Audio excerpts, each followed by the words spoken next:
So class हम bootstrap के अंदर जो हमारा नेक्स्ट टॉपिक रहेगा that is called bootstrap containers. Okay, so class हमने बहुत सारे मैंने एग्जांपल के अंदर बहुत सारे कंटेनर्स यूज करता था जब I have to be start with the any web page. So container is basically a wrapper जो जनरली क्या करता है, एलिमेंट्स को कंटेन करता है। ओके, बूटस्ट्रैप भी कुछ कंटेनर नाम की क्लास यूज करता है in order to wrap the things. As a wrapper वो उसको यूज करता है, एज अ रैपर उसको यूज करता है। Then it it can be further can be used to collect the elements. Okay, and the elements can also contain in the form of row and columns. Okay, I'll discuss the things later, but I'll just explain it. Basically the bootstrap having some built-in classes that is named using the container and the fluid container that is basically used to contain the elements. Okay, so यहाँ पर आपको दिख रहा होगा there are two classes, that is dot container and dot container fluid. Okay, so basically these are the two classes that will be used with the bootstrap in order to contain the elements. Okay, so I'm starting with the first class, that is dot container. Like it is a because you have know कि bootstrap is basically to provide the responsiveness. So the container class provide responsiveness with the fixed width container. Okay, fixed width container का मतलब I'll just explain it.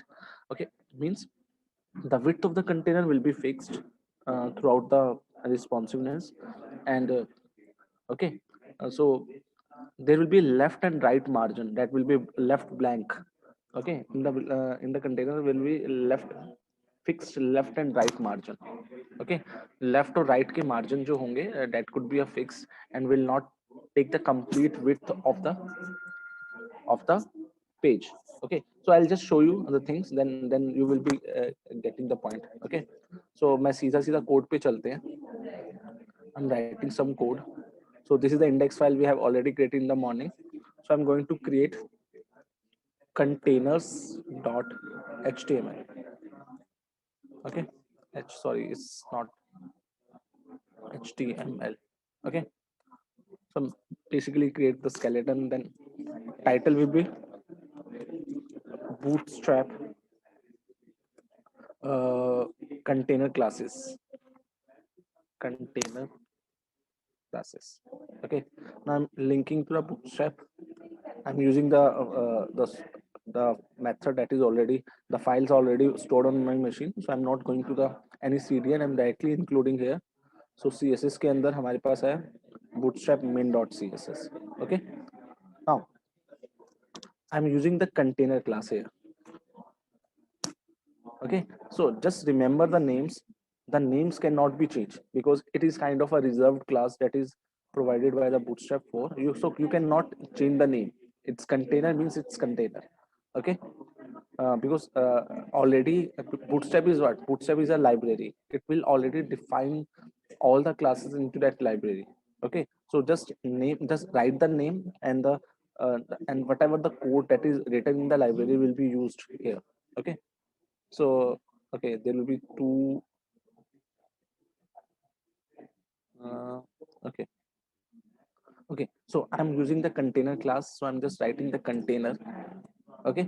Now in that container, I'm going to write some h1. So this is a session on Bootstrap. Okay, and I'm also writing some p here, and we are learning the concept of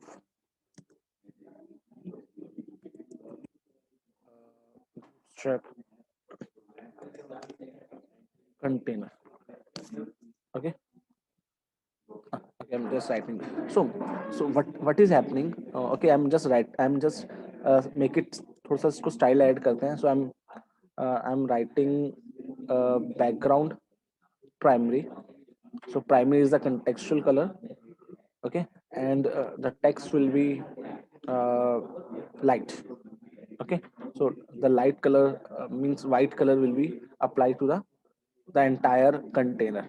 Okay, so let's save the changes and see the output in the browser. Okay, so you will find out there is a container and that container will not taking the entire width of the page.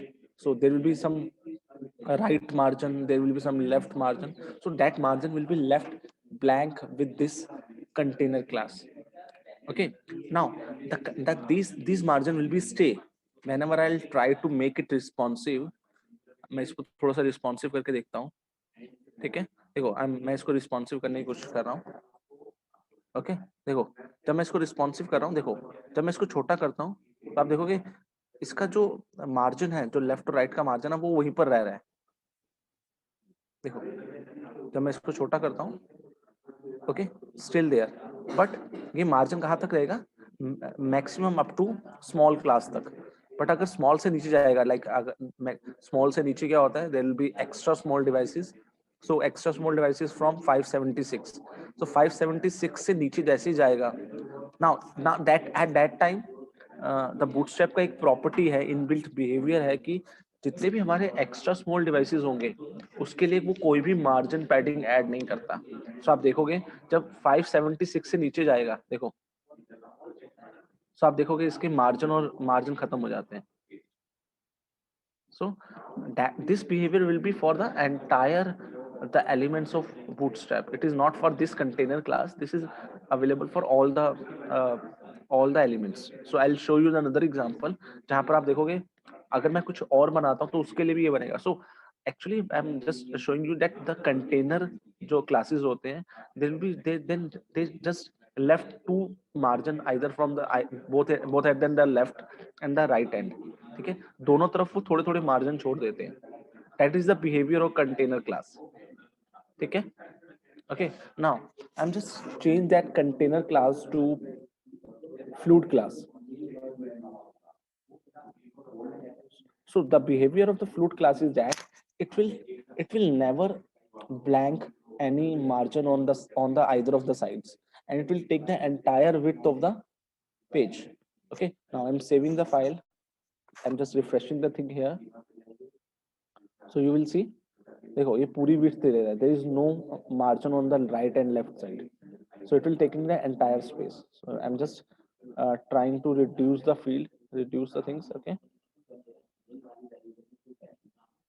Okay, so the behavior is that it will taking the entire field, entire width. Okay, now just note this here. देखो हमने देखा होता जब हम normal जब हम CSS add करते थे, देन हम एक यूनिवर्सल रूल अप्लाई करते थे, that padding 0, margin 0, box sizing, border box. Now the Bootstrap taking it as a default one. देखो यहाँ पर कोई भी आपको मार्जिन पैडिंग नहीं दिख रहा होगा, ना ऊपर दिख रहा है, ना लेफ्ट में दिख रहा है, ना राइट में दिख रहा है. So it is an added advantage that the bootstrap will automatically adding that the universal tag. Okay, so वो जो एक्स्ट्रा मार्जिन पैडिंग जो आपकी एप्लीकेशन लेती है, आपका ब्राउजर लेता है, वो उसको भी पहले से रिमूव करके लेके चलता है. Okay, that is the behavior of this bootstrap.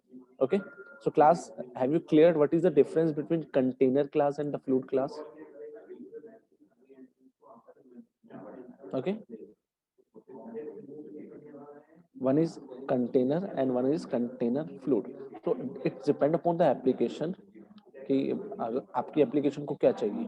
So I will just show you some example जहां पर बूटस्ट्रैप के अंदर यूज हो रहा है. Okay, let's see some example. So there is another example. There is already a set of example here that are using some. देखो this is the example. देखो यहाँ पर आप देखोगे राइट में मार्जिन छूटा हुआ है, लेफ्ट में मार्जिन छूटा हुआ है. ठीक है, इफ आई ट्राई टू, देखो मैं इसको रिस्पॉन्सिव कर रहा हूँ. देखो यहाँ मार्जिन है, यहाँ भी मार्जिन है. ठीक है, so margin will be always be there. ये देखो यहाँ भी मार्जिन ऐड हो रहा है. अंदर की चीज रिस्पॉन्सिव हो रही है, अंदर की चीज रिस्पॉन्सिव हो रही है. देखो the entire thing is responsive. ठीक है, देखो but because this template using the container class, यहाँ पर ये जो एग्जांपल है वो कंटेनर क्लास को यूज कर रहा है, इसलिए आप देखोगे दोनों तरफ आपका मार्जिन दिख रहा है. But if I will taking some other example like this one. Okay, let's see. Yeah, this one. ठीक है, आप देखो, ये देखो, this is an example of flute class. देखो यहाँ पर, ये देखो, आपको एग्जांपल दिख रहा है.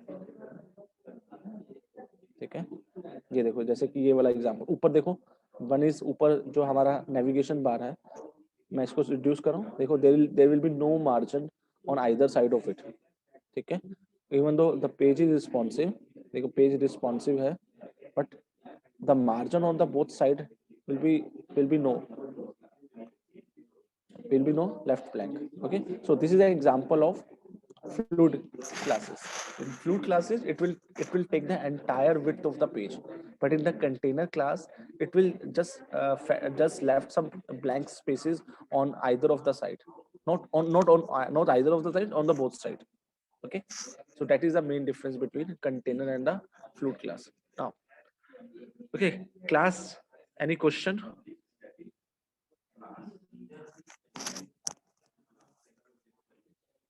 Class, because from the last 5 6 days, I think nobody uh, asking for any doubt.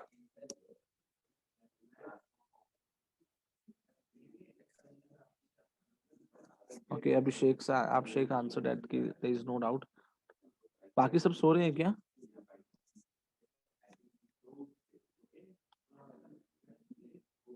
चलो, anyway, सोते रहो यार. I have to be complete the topic now.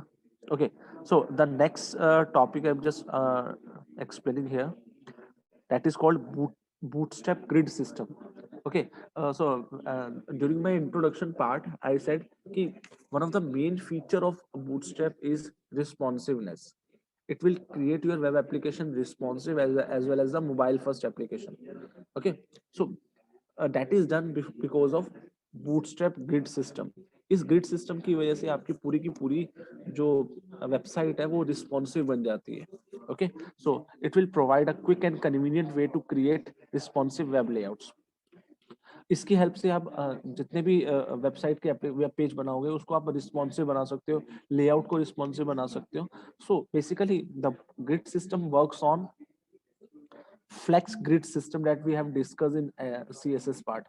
तो जो फ्लेक्स सिस्टम हमने डिस्कस किया था, display flex, justify content centre, उसमें क्या होता था, जितने भी आपके एलिमेंट थे, जब आप उसको फ्लेक्स बना देते तो वो फ्लेक्सिबिलिटी की तरह काम करते थे. मींस अगर उसके पास स्पेस नहीं मिलता, वो उठ के नेक्स्ट लाइन में चले जाते थे. Okay, so our bootstrap grid system also works on the same principle.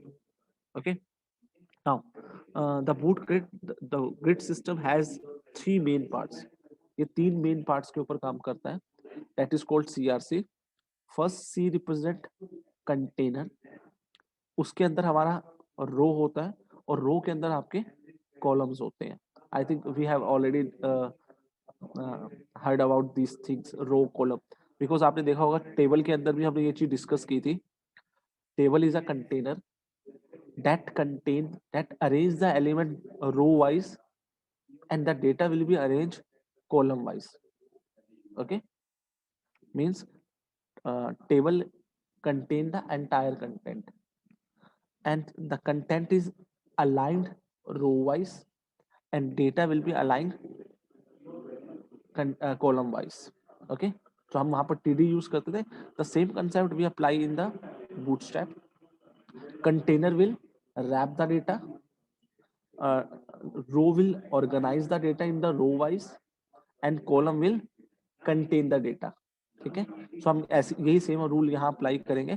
Third, जो कॉलम होता है, that will B use the keyword call, और कॉल के आगे कुछ हमारे पास एडिशनल पैरामीटर्स होते हैं that we called breakpoints.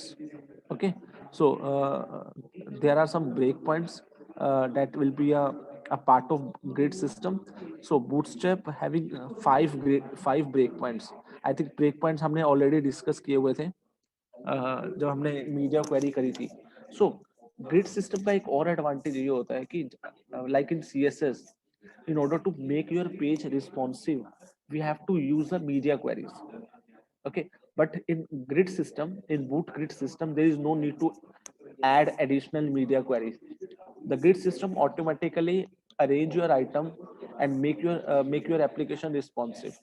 Okay, so I think we have already know कि हमारे पास पांच तरह के हमारे ब्रेक पॉइंट्स होते हैं. हम डिस्कसिंग, मैंने ये वाले डिस्कस किए थे, ये वाले जो मैंने आपको बताए थे पॉइंट्स के अकॉर्डिंगली. 1200 से ऊपर जो होते हैं that is called extra large. Sir flex box भी यूज करते हैं. हाँ तुषार, हम इसके अंदर हम फ्लेक्स बॉक्स की प्रॉपर्टी भी यूज कर सकते हैं. The properties we have use like text align centre, तो इसके अंदर बूटस्ट्रैप अपने दूसरे तरीके से यूज करता है. Okay, that is not the same as वहां पर जो कोड, वहां पर जो कोड था बूटस्ट्रैप का अलग से कोड होता है. Okay, I will just show you कहां पर होता है. अगर अगर आपको देखना है तो आप यहाँ पर जाओगे होम पे. ओके, यहाँ पर सॉरी यूटिलिटीज के अंदर, यूटिलिटीज के अंदर फ्लेक्स है. Okay, so properties like that, इसके अंदर इस तरीके से प्रॉपर्टीज यूज करेंगे हम. ओके, नाउ हम बात कर रहे थे अपने ग्रिड सिस्टम की. Okay, so in bootstrap the breakpoint that is for 1200 plus screen size will be treated as XL. हम उसको XL बोलेंगे. और जो ब्रेक पॉइंट 992 से 1199 तक होगा उसको हम LG बोलेंगे, that is for large screen devices.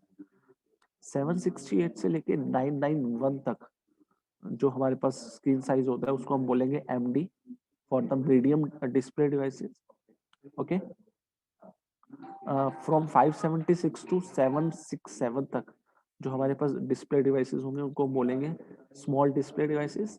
और जो 576 से कम होंगे that will be treated as extra small. Okay, so these are the 5 break points और हम इन्हीं 5 ब्रेक पॉइंट्स के अकॉर्डिंगली अपने ग्रिड का यूज करते हैं. Okay, now next thing, how the grid system can be used. So यहाँ पर सेम चीज लिखी हुई है. देखो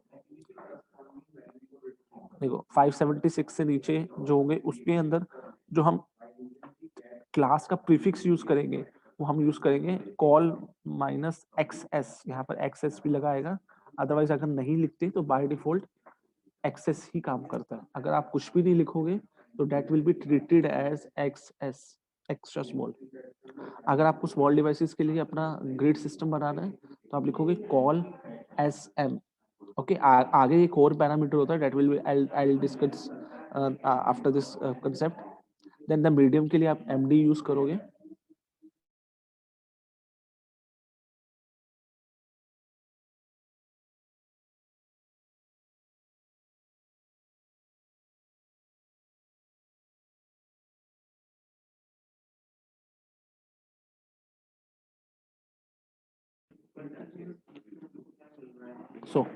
So these are also known as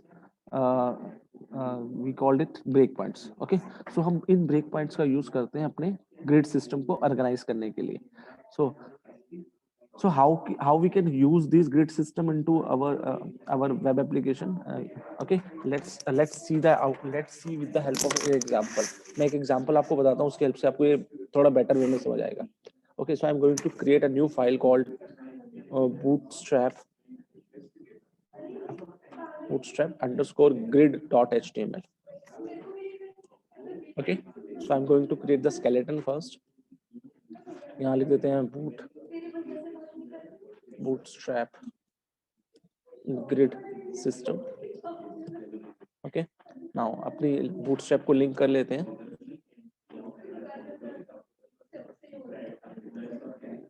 Okay, now मैंने आपको बताया था your grid system will be divided into three component. So first is container. आप चाहे कंटेनर यूज कर सकते हैं या कंटेनर फ्लूइड यूज कर सकते हैं. Okay, it's depend upon totally upon you और totally upon the application required. Okay, so I am using fluid. Okay, now मैंने आपको बताया था like in table act as a container that will wrap up your the entire content. Then you need a row, so I am using the row class here. Okay, that will align your content row wise. Now I am using the col, so आप यहाँ पर directly call भी लिख सकते हैं। Suppose आपको नहीं पता, आपको आपको आइडिया नहीं है कि आपको अपने एलिमेंट्स को कितने ग्रिड के अकॉर्डिंग डालना है, मैं आपको ग्रिड के बारे में डिस्कस करता हूँ। सो अगर आपको नहीं पता तो आप यहाँ पर सिंपल जो भी आपका कंटेंट है वो लिख सकते हो। Sorry, like this is my content. Okay, तो मैं इसको सेव करता हूँ। अभी आपको कोई भी कुछ भी स्क्रीन पे नहीं दिखाई देगा। सपोज मैं इसको रिपीट कर लेता हूँ। सो column is your basically data, like आप टीडी यूज करते थे। सो मैं इसको इसको डुप्लीकेट कर देता हूँ 3 टाइम्स। तो जब मैं इसको दिखाऊंगा ब्राउजर के अंदर, there is nothing you have seen on the display device. So I am writing some my css। मैं इसके अंदर डालता हूँ, थोड़ी css डाल देता हूँ।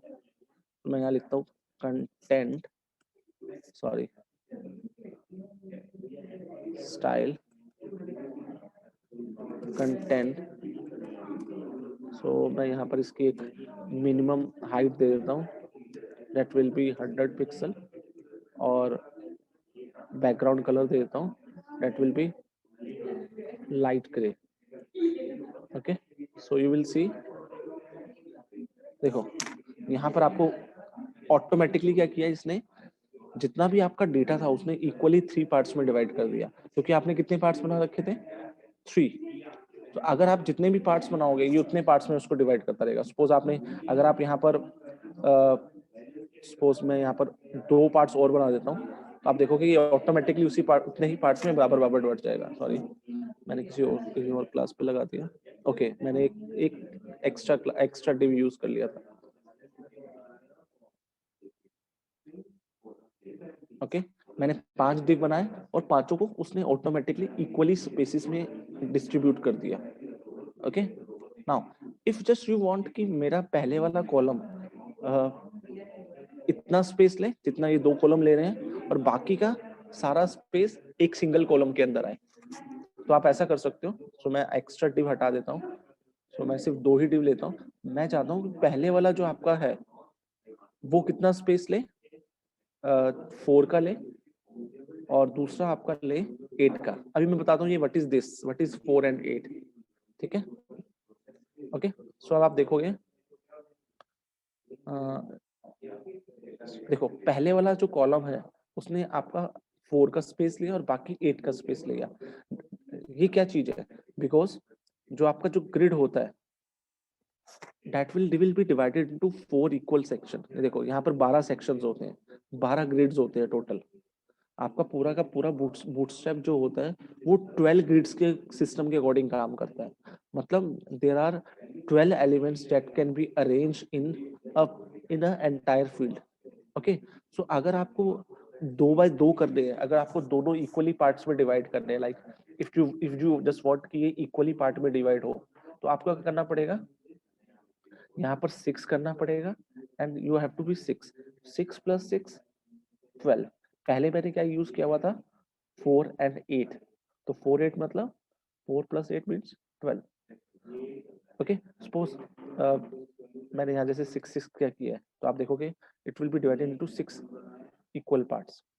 ओके, सो अगर सपोज मैं यहाँ पर 6 और 8 लेता हूँ, तो आपको पता है 6 और 8 कितना होता है, 14। So 14 cannot be accommodate into a 12 grade system। तो क्या होगा, ऊपर सिर्फ 6 होगा, 8 कहाँ चला जाएगा, नीचे चला जाएगा। ये देखो 8 नीचे चला गया। ऐसा करते हैं, थोड़ा सा मार्जिन बॉटम डाल देते हैं। आई थिंक 5 पिक्सल बहुत है।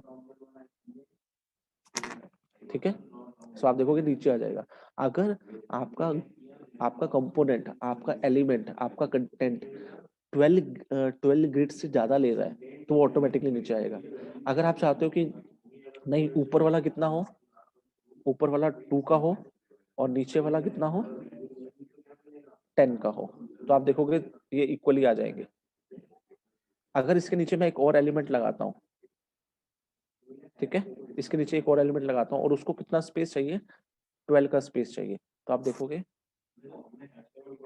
ये पूरे का पूरा 12 का स्पेस ले लेगा। ठीक है, ये एक्स्ट्रा एक्स्ट्रा मार्जिन आ रहा है इसके बीच में, शायद उसकी वजह से ले रहा होगा ये।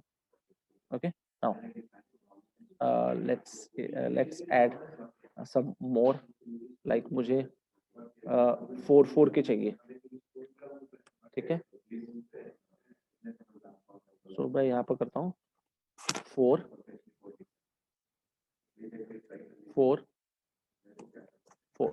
तो आप देखोगे तीनों इक्वली पार्ट्स में आ जाएंगे। ओके,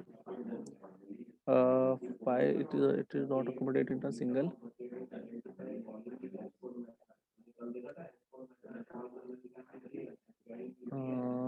वो आई थिंक कुछ एक्स्ट्रा मार्जिन आ रहा है,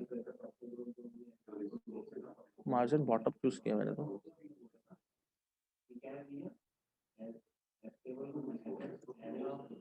okay, margin left,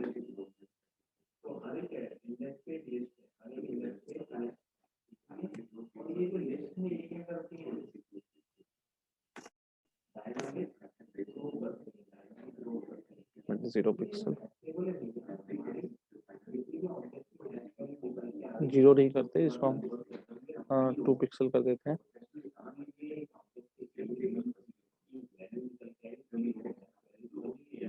But still let's see what will be the result behind that.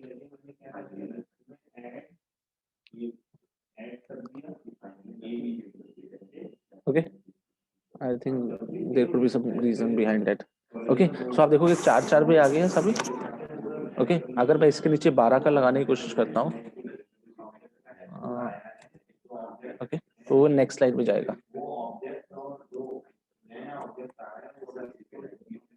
Okay, so अगर मुझे और चाहिए, अगर मुझे एक से ज्यादा चाहिए, जैसे सपोज 6 के चाहिए, तो मैं इसको कॉपी करता हूँ और इफ आई जस्ट राइट 6/6, तो आप देखोगे ये 6 के इसके नीचे जाएगी। ओके, सपोज मुझे 3 के चाहिए, तो अगर मुझे 3 के चाहिए तो मैं 3 के भी डाल दूंगा, तो 3 के केस में कितने आएंगे, 2 3 4 4 आएंगे। ओके, सो इस तरीके से आपका ग्रिड काम करता रहता है। ओके, क्लास यहाँ किसी को कोई डाउट है तो बताओ। तो अगर आपको 12 चाहिए तो आप एक के बना दोगे, अगर आपको 6 चाहिए तो आप 2 के बना दोगे। ओके, नाउ अब थोड़ा सा मैं इसको और रिस्पॉन्सिव बनाता हूँ। देखो रिस्पॉन्सिव का मतलब देखो ये क्या है, देखो अभी मैंने इसको किस पे सेट किया था, मैंने इसको एमडी पे सेट किया हुआ है। सो जैसे ही एमडी से नीचे जाएगा, एमडी से नीचे जाएगा तो ऑटोमेटिकली ये स्टैक हो जाएगा। देखो स्टैक हो जाएगा, देखो ध्यान से देखना, एमडी से नीचे जाएगा, देखो सारे स्टैक हो गए, एक के एक नीचे चला गया। बिकॉज अगर आप इसको स्मॉल पे सेट करते हो तो स्मॉल स्मॉल तक ये अपना लेआउट बना के रखेगा। ठीक है, सो मैं अभी आपको एक और एग्जांपल दिखाता हूँ। So let's create another example. Okay, let's create one more example here. Okay, now मैंने इसको 8 का बना दिया, इसको बना दिया मैंने 12 का। Call large 3, I am making it responsive. ठीक है, 6, ओके 4। सो आप देखोगे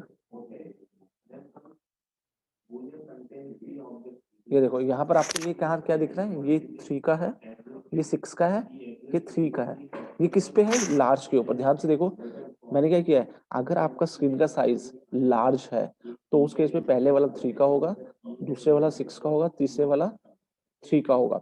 बट जब आपके स्क्रीन का साइज मीडियम डिवाइस हो जाएगा, मीडियम डिस्प्ले हो जाएगा, उसमें इसमें देखना क्या होगा, ये देखो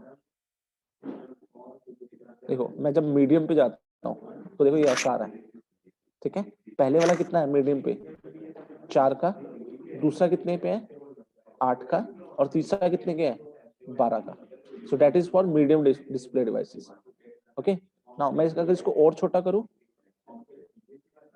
तो ये ऑटोमेटिकली स्टैक हो जाएगा। सो मैं स्मॉल के लिए भी लिख सकता हूँ इसके ऊपर, मैं यहाँ लिखता हूँ कॉल स्मॉल के लिए कितने कितने का हो जाए, ये 4 का हो जाए, और यहाँ पर भी 4 के लिए इसमें कितने का ना 4 का हो जाए और यहाँ पर कितने का हो जाए 4 का हो जाए, तो आप देखोगे ये 4 4 का हो चुका है। तो आप ध्यान से देखो कैसे होगा, इनिशियली ऐसा है, सॉरी इनिशियली ये है, जब मीडियम पे गया तो ये ऑटोमेटिकली रिस्पॉन्सिव हो गया, और जब मीडियम से नीचे जाएगा स्मॉल पे जाएगा तो ये हो जाएगा 4 4 कंपोनेंट का होगा, और इससे भी नीचे जाएगा तो ये ऑटोमेटिकली स्टैक हो जाएगा। ठीक है, तो ये टोटली रिस्पॉन्सिव बन रहा है अपने आप ही। So first is small, extra small, small, medium devices, large, और एक्स्ट्रा लार्ज के लिए भी बना सकते हो, एक्स्ट्रा लार्ज के भी लगा सकते हो आप। लाइक मैं यहाँ पर एक्स्ट्रा लार्ज के लिए लगाता हूँ, extra large, okay, so I am making it 12। ठीक है, 12 12। ठीक है, तो इसको हम इंस्पेक्ट कर लेते हैं, आई थिंक इंस्पेक्ट में बेटर दिख जाएगा ये। ठीक है, 1199 से ऊपर जाएगा तो देखो, ओके रिफ्रेश नहीं हुआ था, ओके देखो एक्स्ट्रा लार्ज जब ये 1199 से नीचे जाएगा, देखो